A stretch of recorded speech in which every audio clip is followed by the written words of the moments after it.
Welcome back, guys, in this new video of Mosaic, where I'm actually starting a new series of videos where I'm bringing to you design tips, tricks and hacks of how to just kind of up your game, right? And there's certain subtleties that I find that a lot of designers are not implementing, especially if people are new to the industry. And this came about because I've got a team of outsourced designers, and I've also got a silent partner that has brought me some new designers as well that we're collaborating on various projects on. And these designers are falling behind on very basic skills. A lot of them are self-taught, so I have to go through teaching them certain techniques that they need to apply in all of their design work. They've got good understanding of composition, they've got a good understanding of utilizing imagery and very creative ideas, but you need to combine all of these creative ideas with theory. So this is what I'm going to kind of go through in this series, and potentially it'll open up to much more topics in the future. The first episode, we're going through basic color theory. Really important that any designer learns this. Me, even starting out in the industry, I didn't really understand basic color theory. I used to just pluck colors from my head and just doing a lot of guesswork, but this doesn't really help the process at all, because you could be making a lot of fundamental mistakes or even combining colors that visually don't appeal to the majority of people. And this is because we're not using basic color theory. Earlier on as well, I think this was the way I would kind of navigate through my earlier part of my career was by actually, because I was working with other brand guidelines that the companies were giving to me anyway. So if I was working in a company full-time, they had their own brand guidelines. So they had their color schemes and themes that I had to apply anyway. And the same goes for many other companies that I worked in. I did actually work at one point in motion graphics as a senior motion graphics designer in TV. And even there, the color schemes and themes, I was doing a lot of guesswork. And if I go back to that work, even though, as a designer, I know what color works well because I have so much experience in the field, so I can almost pluck different colors and put them together, and they may be seemingly good, although they just might be a little bit weaker than if someone was to use color theory, or someone who has the knowledge, some basic knowledge of color theory. And when I started learning color theory, my color palettes for my branding, my motion graphics work, any design project that I worked on, suddenly had just so much more oomph. It had just so much more life to it just by applying basic color theory. So let's jump straight into it. So basic color theory. Now, something that we need to understand is harmony. What is good harmony? And to understand what good harmony is, first we have to identify what bad harmony is. So bad harmony is either when things are too chaotic. So if the colors are just overwhelming and everything, there's just so many colors and they're all contradicting each other, then you'll find that the color palette is too chaotic. And you can see in this image here. And what tends to happen is the mind actually rejects what it cannot organize. So when things are just too over complex, then it becomes too much for the mind to process, and it becomes a result of bad design.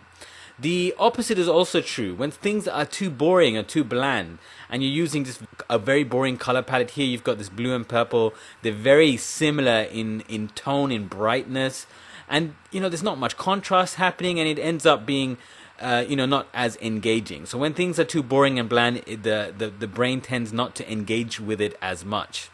So that's what bad harmony is. So when you achieve harmony with color, what you tend to achieve is a visual experience that engages the eye and is pleasing to the eye. And it creates an inner sense of order, balance in the visual experience. And to actually achieve harmony in colors, we need to study the color rules. And this stems from studies from scientists such as Isaac Newton and the likes, who have brought these color rules to us through the color wheel. And here you've got a couple of color rules. You've got the monochromatic rule. This is taking one color and getting different shades of that color. Then we've got the analogous rule, basically different shades through the color wheel. And then we've got the complementary color, two colors from opposite ends of the color wheel completely. And what tends to happen if you get the complete opposite color from a spectrum, you'll find that the color actually complements each other. So here you have yellow on one side of the spectrum and purple on the complete other side, which will in fact complement each other. And then we've got the triadic rule, where if you divide the color wheel into thirds, then you'll see that those colors form a triadic rule where you might see that these colors actually complement each other in a different way as well. These are basic color rules. There's much more science that comes from them. We're not going to delve into that. We just want to know the basics. So how can we actually apply these color rules to our design? Obviously, we don't, we're not scientists. We can't pick out colors randomly and expect them to fall, exactly within these rules. But there is a way to do this. And the best way to do this is by using color.adobe.com. Color.adobe.com, also known as Adobe Cooler, is a Adobe tool that's free. You can make an account and you can actually save colors, and all of these colors stems from scientific color rules. So we've got analogous here, we've got monochromatic, we've got triad, we've got complementary, and we've got a few others such as compound and shades, and even custom, where you can create your own. So it's a really amazing tool. I use this very often to create my color palettes. You can see you can go on analogous and drag these placeholders to select different colors within the color wheel, and it will affect all the other colors according to the color rule that you've picked. So here as well, you've got monochromatic, and then you have all of these pickers in the color wheel that will actually form this color palette for you. So here's a kind of monochromatic color palette within these green tones. So it's an incredible tool. Here's a triadic color composition or color palette. So really awesome. You can get some very interesting results with this, and you can experiment with these different colors, and they may work together really, really well. So it's just about experimenting, trying different things. My favorite is complementary. If you want to use two colors that very much complement each other scientifically, you'll find that you'll get amazing results with this. You can't go wrong with this. So this is something that I use very often for branding, for design work, and just finding a contrasting color to complement design. So if I'm designing something and I have one color that I really like, then to complement that same color, I'll go here and then type the color code and get the complementary color of this as well. So say, for example, I'm working on a design. I'm just going to open a random design, for example, and I want the complementary color of this yellow, of this design here. So I'll go and pick this yellow. I'll stick it in the main color swatch, enter, and then we instantly get the complementary color for this, which is all of these, and more so the contrasting complementary would be this blue. And then I can go in here and have no doubt that by selecting this blue, I can achieve a very stunning result by creating this. So this, these two colors very much complement each other. They create this very kind of, contrast, this powerful contrast, yet they work very, very beautifully together as well. So I can even try the darker tone of this blue and achieve a really decent, really awesome result as well. So even that works, I think, even better. There's further more contrast with this darker blue. So these are the type of results that you can get with this tool. So it's really awesome. And the amazing thing is, once you've created your own custom color palette, even by tweaking these variables here, or even going to analogous, you can tweak all of these variables here and achieve very stunning results. Then you can go ahead and save the color, and according to the name of the theme, maybe a brand that you're working on, you can save it and you can access it from your library anytime you want. And the other thing that's really amazing is you have this function called Explore, where you have colors from the whole community in Adobe, where people have saved different color palettes. So it's incredible. It's an incredible resource. You can organize it according to most popular. So these are the most popular ones at the moment. Some of these are really beautiful, like this Ferenz, created by somebody. You can see this has been used 9,000 times, and liked 9,000 times, and commented 993 times. So you can see the comments, what people think about it, what people have used it for. So it's a very amazing tool. Here as well, you've got most used. So the color palettes that have been used the most will be found here. This is a really amazing, eye-catching color palette. So much amazing, just amazing natural color palettes that you can source from this tool. So that's how you can apply these color rules.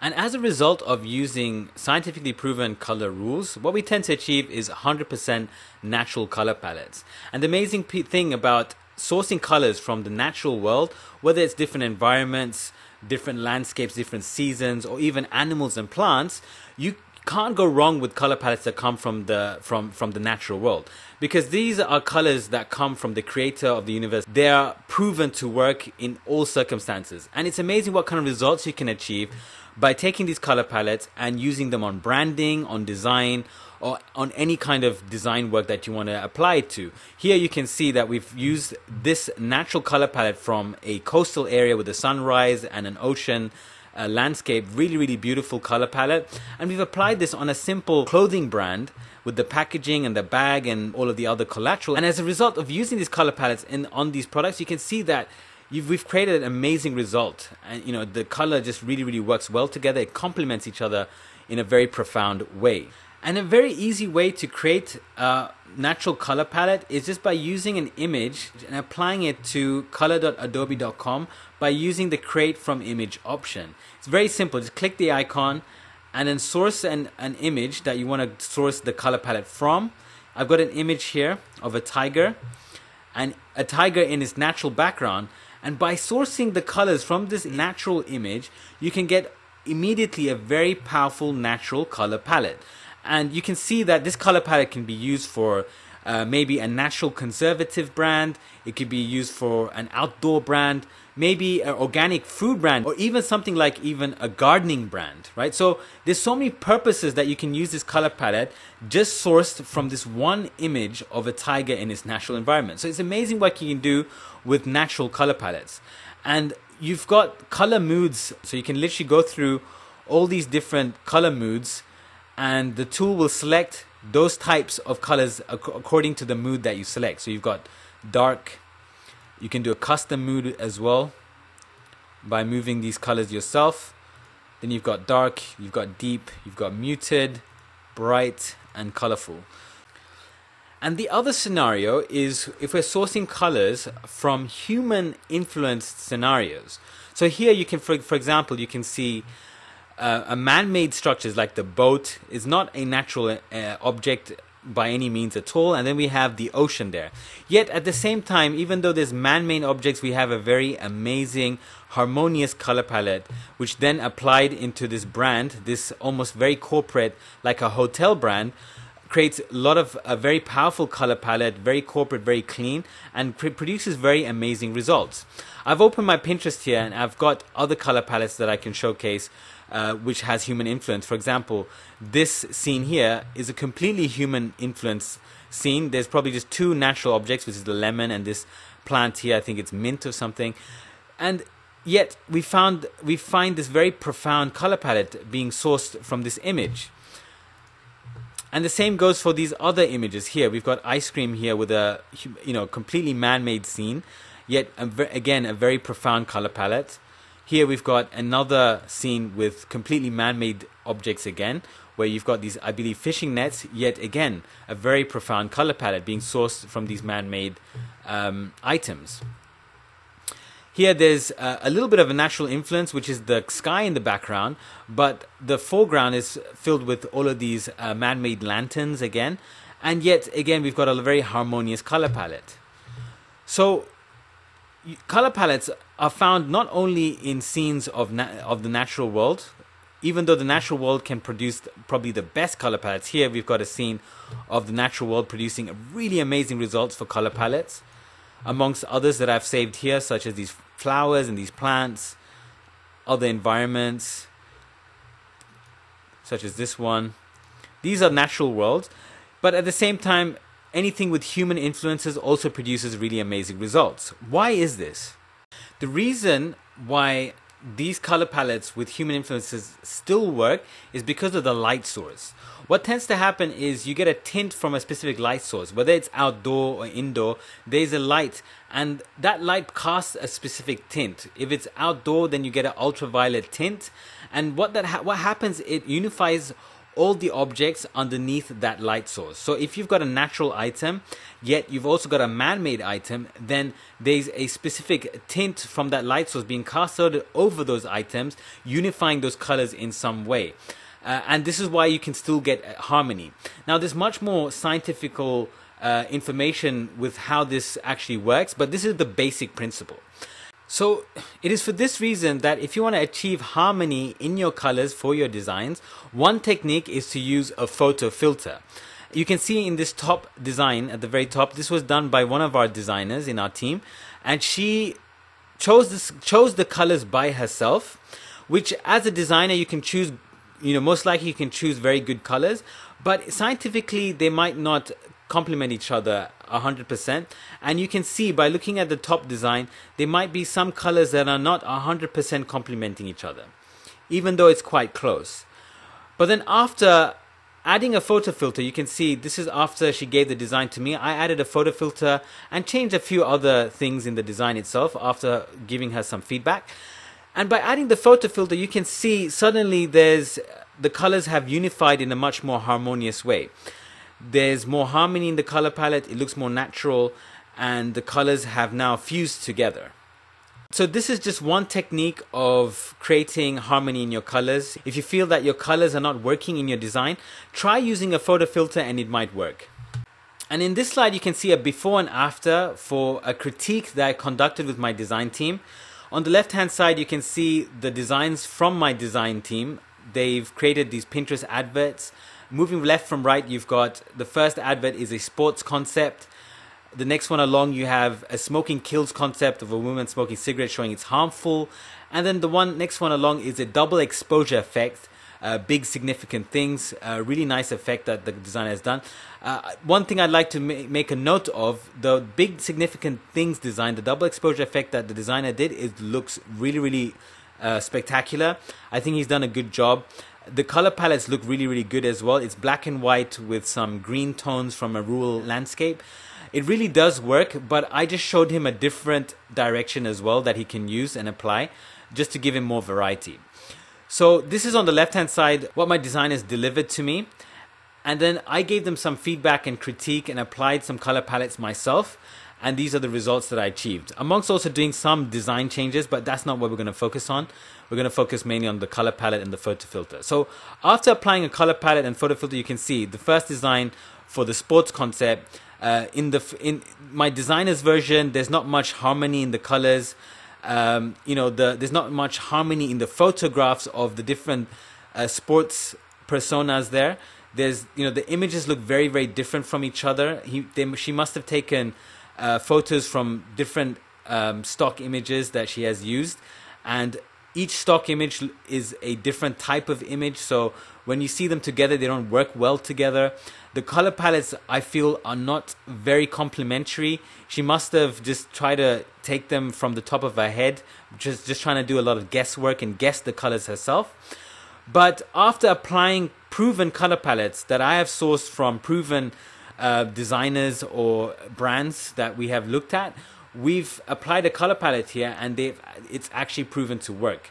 So you can't go wrong by using color palettes that have already been used by other brands potentially, or maybe colors sourced from a natural color palette. Just use something that applies some kind of color rule, or even a proven color palette would work as well. So you can see there's much more harmony in the first design. Next design along, we've got the smoking kills concept. Again, we've achieved much more harmony in the image with the the person and the fire and the typography color as well.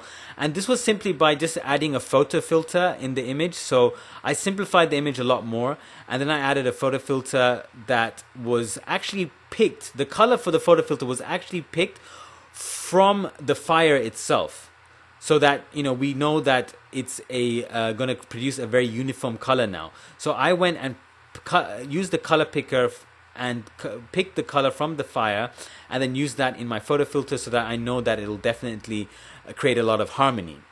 Then the next one along, we have big significant things. I added again another photo filter. This time a kind of very brownish photo filter, and the reason I use this is because The concept itself shows like an outdoor scene.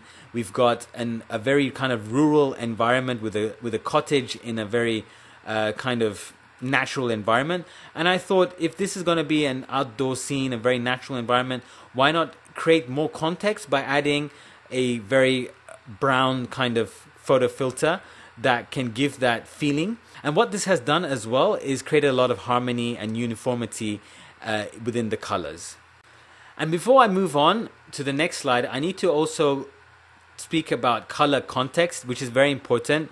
And this is just a concept that I'm sure most of you are familiar with anyway, is that colors react differently on different colored backgrounds, and it produces different contrast levels that affect the mind. For example, if you have this red on the black, there's more contrast. So the red is really standing out and shouting out to me. So it's a beautiful contrast. And if you have red text or red graphics on a black background, it'll really show a lot stronger. And the same goes for red on white. There's much more contrast on red on white and red on black.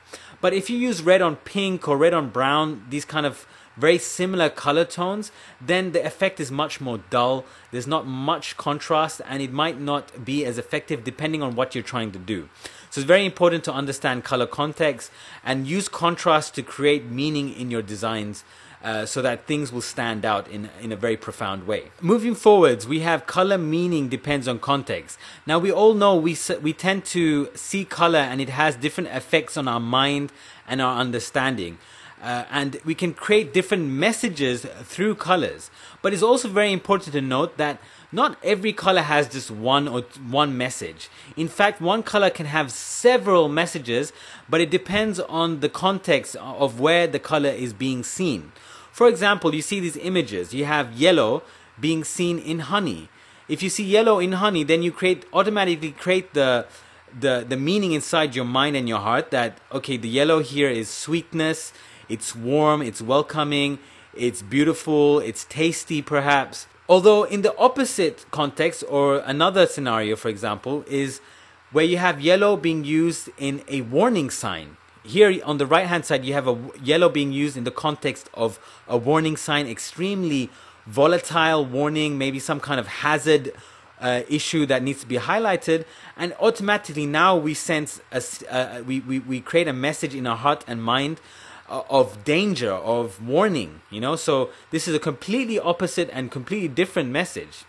And the same goes for below. We have the color red being used in the context of a heart, and automatically when we see that, we have a sense of love, a sense of passion, a sense of desire maybe.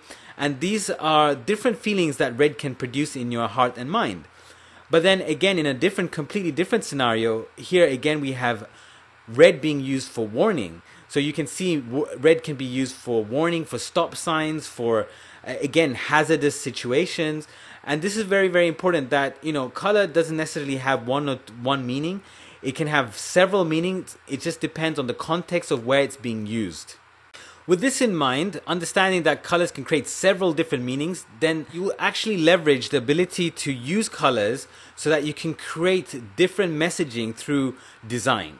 So here we've got different brands that I'm showcasing from other designers, and just the way they've applied the color in their designs have created different messages. For example, on the far left, you've got this Kodak brand where the text is very distressed, and there's a sense of aggressiveness because of the red, the way it's being used with the red and black. The style of the text is creating a lot of aggressiveness in the brand. So you got that feeling automatically.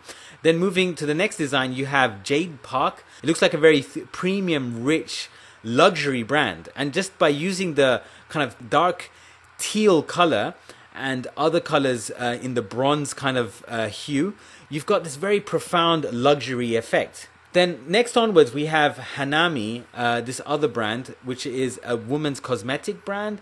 And again, using these kind of lighter pinks, vibrant pinks and very feminine colors, you've created a very feminine feeling in this brand. It looks very much targeted towards females, and it's just seen the way the color has been applied. But if you take the same color and apply it to maybe sweets, then it might appeal to maybe a younger market, but boys and girls. So it might be unisex from that perspective, right? So it just depends how you apply the brand. So applying colors in different contexts will give a different theme. And the next onwards, we have, again, gardenia. We've got this like kind of brown and green tones, very kind of natural color palette.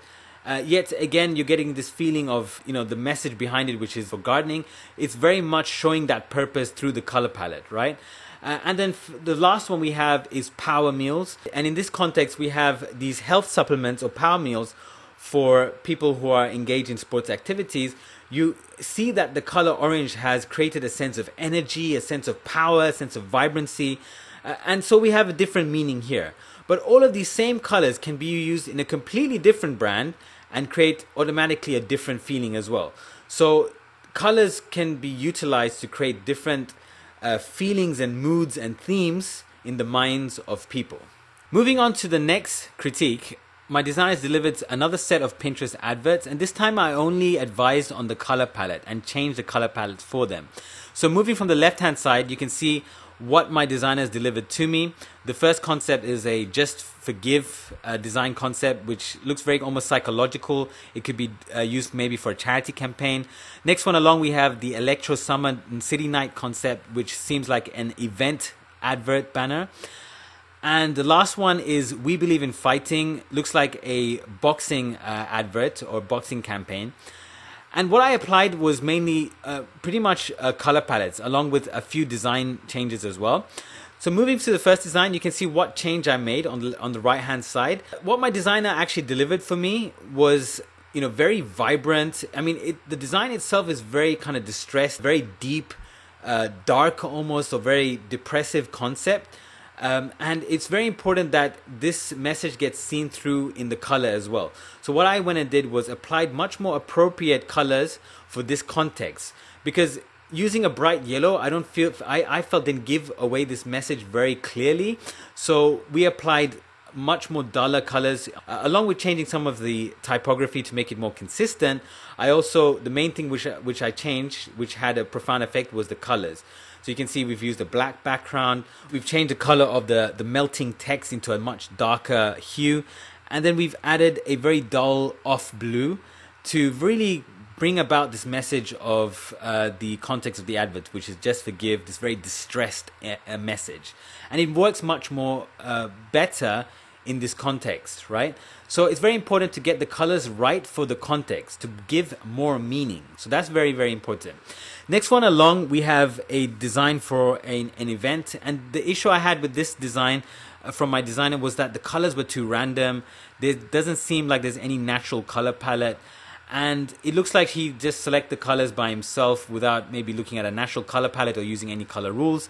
So what I ended up doing was taking the image from the design itself. You can see that image of the pier and a river or a lake. And I ended up taking that, as there's some very profound colors in that image alone. And a good way of sourcing amazing colors in a design is taking the image associated with the design and dropping it in Adobe Cooler and sourcing the colors from Adobe Cooler. And this is what gave us really spectacular results.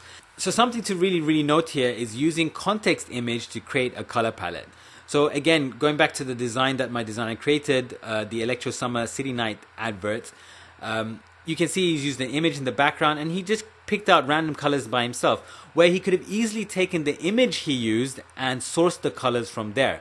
So by using, on the right hand side, you can see I've used color.adobe.com, just instantly source the colors from the image will end up creating much more harmony in the colors in your design. So it's a very, very effective technique to use. Moving along, we have We Believe in Fighting. In this case, we use a different color tool altogether, and I'm just going to quickly show you what we use to change the colors.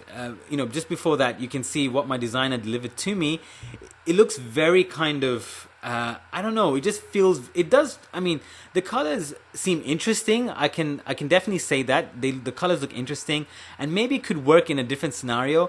But for this boxing theme, I felt that it wasn't in context. And the second thing is that it just felt too, maybe hipster-like, too vibrant for this concept. And I thought we could do a much better job in highlighting the boxing gloves and getting more kind of energy for the fighting concept, or making it look more aggressive, or just making it look more in context.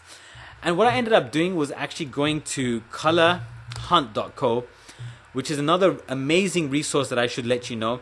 This is a amazing resource where you can get proven color palettes that is produced by a community of professional designers.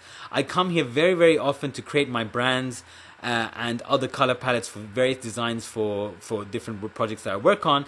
And every time I've come across amazing color palettes. Like this one looks already very spectacular. Even this one here can be used for maybe like a corporate brand or a sports brand. Lots of amazing colors here. You've got different selections here. You've got new, hot. So the stuff that's being used very frequently is under hot, or currently very frequently is under hot. And you can see how many times each color palette has been liked. When it was created 3 months ago, etc. And you've got popular. So these are the most all-time favorite color palettes from this site. So it's a very, very valuable resource. So remember that, guys. Colorhunt.co, really, really awesome resource. So that's what I applied for this design here. I actually found a color palette for this design in colorhunt.co, and I ended up applying it to this design on the right hand side for the boxing concept. And you can see that I ended up producing a very profound result where you've got much more contrast, number one, in the background. The boxing gloves is red now. It's much more highlighted. So the concept itself feels more authentic, because generally speaking in the boxing world you see boxing gloves as red. I think generally that's what we see. So it's important to create more context there. Even though in some cases you don't have to, but I felt it was very important in this case to stand out in that manner. So, and the second thing is that the designer had these subtle stars in the background, and they weren't much highlighted as much on the orange background that he used, where then I ended up using a much more darker hue background, which really, really highlighted the stars much more, and it almost created this kind of nighttime universe effect in the background, like a very space-like effect. And again, the typography, the border around the outside, the other various graphical elements using lighter colors, it just created a much more contrasting effect, really making the design pop from the background rather than look much more bland. And it's very important to create contrast so the different elements in the design stands out. That's it, guys, for basic color theory. I hope you learned a lot from this video. These are techniques that I apply on my designs and get very profound results. Ever since I started using basic color theory, I've just upped my game in terms of all of the design work that I produce, and I hope to teach this to all of my team and the wider public. And this is the reason I made this video and published it on this channel, so it's for you guys to take this resource and utilize it. And I plan to release more videos in the future in regards to various tips, tricks and hacks in design that you can utilize in your projects, etc. So make sure you like this video and share it with people that you feel that can utilize these skill sets. And of course, make sure you subscribe as well to the channel so that you can keep up to date with future videos that I plan to release. Just before I sign off, just remember we've got a few resources that I've used and I continue to use in all of my projects. Pinterest is a main resource. You can create, obviously you can create a board and save various color palettes.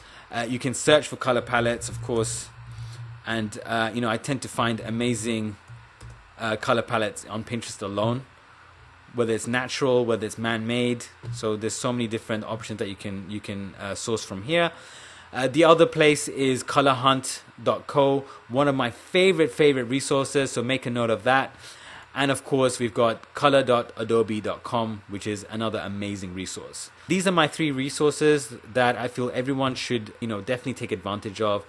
And with that, guys, I'm going to sign off. I'll catch up with you guys in the future. Take care. Peace out.